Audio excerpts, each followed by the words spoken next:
Bonjour à vous, chers parents qui êtes amenés à poursuivre l'école à la maison.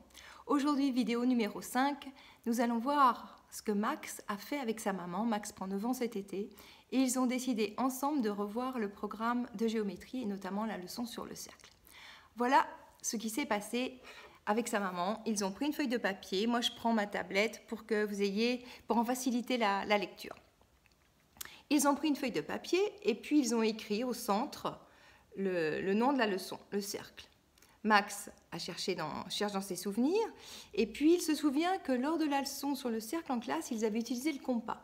Donc la maman fait une branche matérielle et écrit le mot compas. Ensuite, elle l'encourage à lui définir ce que c'est qu'un cercle, de quoi il se souvient. Et Max a peu de souvenirs, mais il lui dit c'est comme un ballon. Donc la maman met définition et puis il dessine rapidement le ballon. Ensuite, la maman prend soin de laisser de la place parce qu'il y aura évidemment des choses à compléter au niveau de la définition de ce qu'est un cercle. Max ensuite lui parle de mesures. Il se souvient qu'ils ont pris des mesures, qu'ils ont mesuré des choses. Alors elle lui demande de dessiner et puis il a dessiné un rond, il a fait un trait de part et d'autre de ce rond. Voilà. Et en partant du centre, enfin qui n'est pas vraiment le centre ici. Voilà. Elle lui a posé d'autres questions et Max, visiblement, ne se souvenait pas de grand-chose. Donc, comme on l'a vu, Max prend son cahier, désormais en mathématiques, il ouvre son cahier seulement maintenant à la page qui correspond à la leçon, et puis découvre avec sa maman le contenu de la leçon. Ils reprennent la carte mentale et ils vont la compléter en fonction de ce qu'ils sont en train de découvrir. Vous savez, on vérifie, on corrige si c'est faux et on complète s'il manque des éléments. Alors voilà ce que ça donne pour la deuxième étape. Ils reprennent leur carte mentale et puis Max, lorsqu'il a parlé de mesure, a parlé aussi qu'il prenait les mesures avec une règle.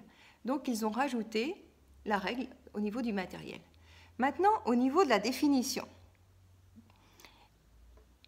un des éléments, c'était que c'était une figure plane, un cercle. Plane, donc en 2D, ce qui veut dire que le ballon, qui est un objet en 3D, ne rentre pas ici dans la définition du cercle, donc il barre. Et puis ensuite, il note les mots-clés qu'il trouve. Le cercle, c'est une ligne fermée, c'est une ligne courbe, c'est une ligne constituée d'une multitude de points, les uns à côté des autres, etc. Donc il complète avec sa maman. Ensuite, dans le cahier, il y a les différentes parties du cercle. Alors, il les découvre, il les redécouvre, la maman lui explique s'il n'a pas compris, et puis ils mettent les mots-clés. Le cercle en entier, le demi-cercle, le quart de cercle, et puis le centre. Et toujours, on demande à l'enfant d'illustrer, de schématiser. Et donc là, ils ont fait un petit bonhomme qui illustre les différentes parties. Ils reprennent ensuite les mesures et puis ils découvrent ou redécouvrent qu'il s'agit du rayon et puis du diamètre. Donc la maman revoit ça avec Max et puis Max illustre rapidement. Ce qu'il faut ici, je n'ai pas pu sur ma tablette, mais c'est dessiner, amener l'enfant à reprendre le bon outil, c'est-à-dire le compas, et puis à dessiner ici sur sa carte mentale de vrais cercles avec un centre. Vous voyez comment ça se passe? C'est pas encore terminé. Mais pour Max, aujourd'hui, il est fatigué. Donc on va le faire demain, dans les 48 heures.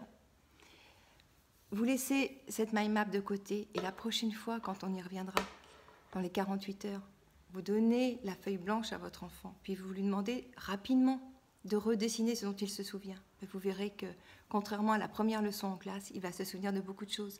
Parce qu'il a co-construit avec vous cette carte mentale. Et comme il a mis les mots-clés et puis qu'il a dessiné, et que ça tient seulement sur une feuille, eh bien, il l'aura dans sa tête. Et quand il retournera en classe et qu'il travaillera sur le cercle, eh bien, cette image, cette carte mentale, elle va lui revenir en tête. Et ça sera facile pour lui d'aller rechercher les éléments. Et il les retrouvera au bon endroit. Ça prend du sens. Voilà, c'était l'exemple du jour. Je vous souhaite une belle journée et puis je vous dis à bientôt.